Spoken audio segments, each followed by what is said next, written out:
Chiato, obviously editing the big news desk tonight here at News Radio 1020 KDK Intercom Communications.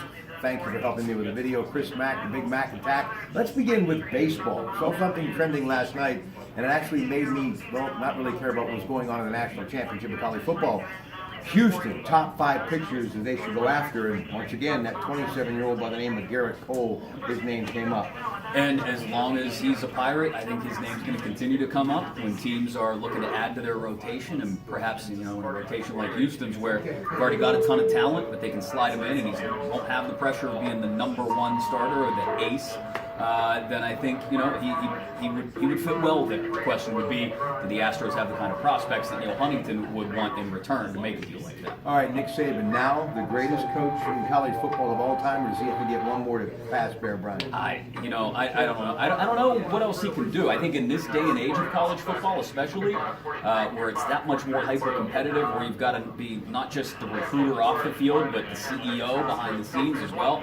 I think he's the modern day blueprint for what a college football coach should be.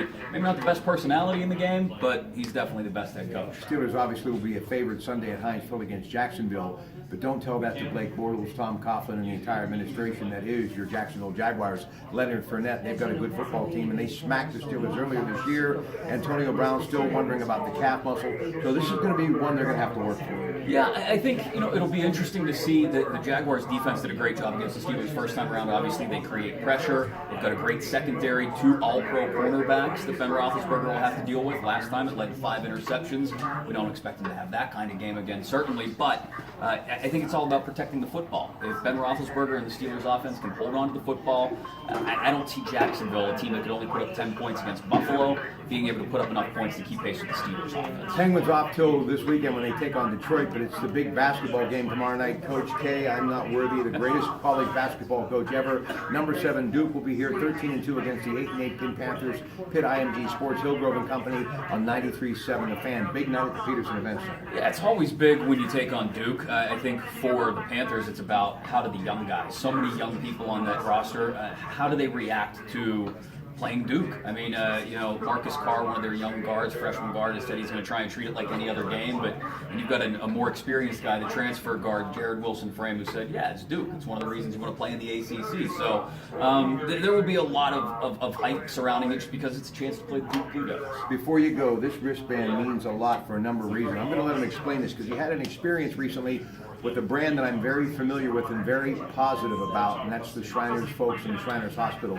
Talk about your son and that organization. Yeah, our son Braden has we've talked about it before, myoclonus dystonia. It's a pretty rare form of dystonia. Dystonia can be anything for some people from writer's cramp to could be, some people have focal dystonia in the neck that can cause spasms, sometimes cause permanent disability. Braden's lucky enough that he doesn't have anything that keeps him in a wheelchair or using a walker or a walk aid of any sort. He's still able to get around, not quite run like the other kids. He's 4.5, almost 5, but yeah, we've been to Children's Hospital, who's done phenomenal work. Their neurology department. We've been to Shriners in Erie. Great job by Kevin Cooney, one of their lead physical therapists up there. They've got a whole room called a gait lab where they can watch how children or anybody really walk and analyze, what muscles may be working correctly, not working correctly. And actually, next week we'll be headed to Cleveland Clinic as well. So pulling out all the stops and calling in all the experts. Well, listen, nothing could be more positive than the 3 brands that you mentioned: Children's Hospital, UPMC, Shriners Hospital in Erie, and the Cleveland Clinic, second to none. So best of luck, and God bless your amazing child. Well, we're lucky to have some of the best doctors in the world, obviously, and we thank you for bringing it up. Good man, the Big Mac. He, of course, Chris Mack, ladies and gentlemen, and getting ready for Pirate season. He'll be back again, pre, post game, and all the time. 93.7 The Fan, talking Pirate baseball tonight.